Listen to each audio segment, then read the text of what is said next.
So I have another way to answer that grass-fed question. I mean, if we gave each one of you 1 acre of land to grow any food you'd like, you have to ask yourself, what would you grow? What should you grow? You could try raising 1 grass-fed cow thinking it's fully sustainable.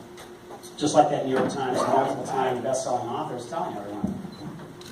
But in most areas of the world, 1 acre's not enough. You're going to need 5, 10, even 20, I've seen up to 50 acres for 1 cow to be supported. So if you use your 1 acre for grass-fed livestock, you'd end up with about 50 to 100 pounds of a type of food that's then implicated in a number of disease states after you eat it. And along the way, you produce 6 to 7 tons of methane and carbon dioxide, and you've used 1 to 2 million gallons of water for that 1 cow, while continuing the loss of biodiversity. Or instead, if you used your acre of land to grow a vegetable, fruit, grain combination, you produce 20 to 60,000 pounds of food that's infinitely healthier for you to eat and for our planet to grow. It's astounding what you can produce on 1 acre over the period of time it would take to raise 1 grass-fed cow.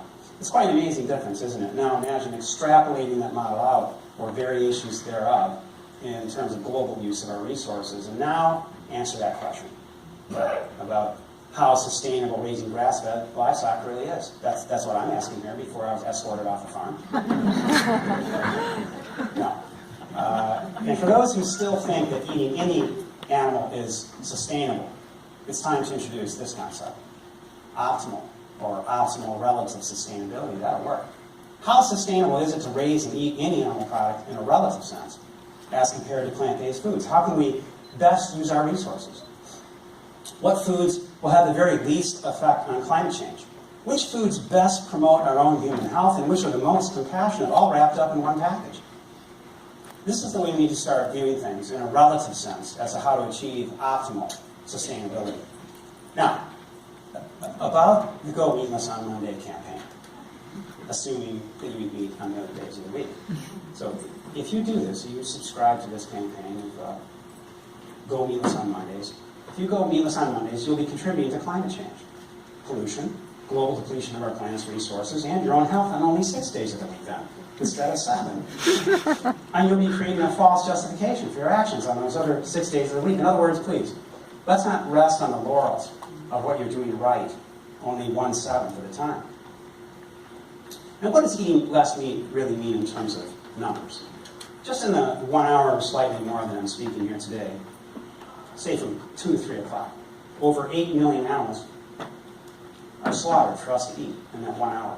114,000 tons of grain were fed to livestock we're raising. But during that same 1 hour, 354 children in the world have died from starvation.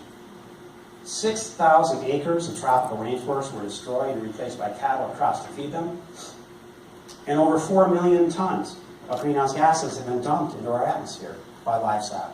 Therefore, I'm advocating a much different approach than what the United Nations and others suggest when they state that we should eat less meat. Because with that approach of eating less meat, well, only 7 million animals will be slaughtered in the next hour, and only 113,000 tons of grain will be wasted, leaving only 353 children in the world that will starve to death in that 1 hour. Isn't that what less means? So unlike Mark Bittman and Michael Pollan and all other eat less meat gurus and advocates, I think those numbers should be 0. I sure do. And it's easily attainable. There's no magic involved. Nothing has to be invented. No new technologies have to be employed. It's simply with what we choose to eat.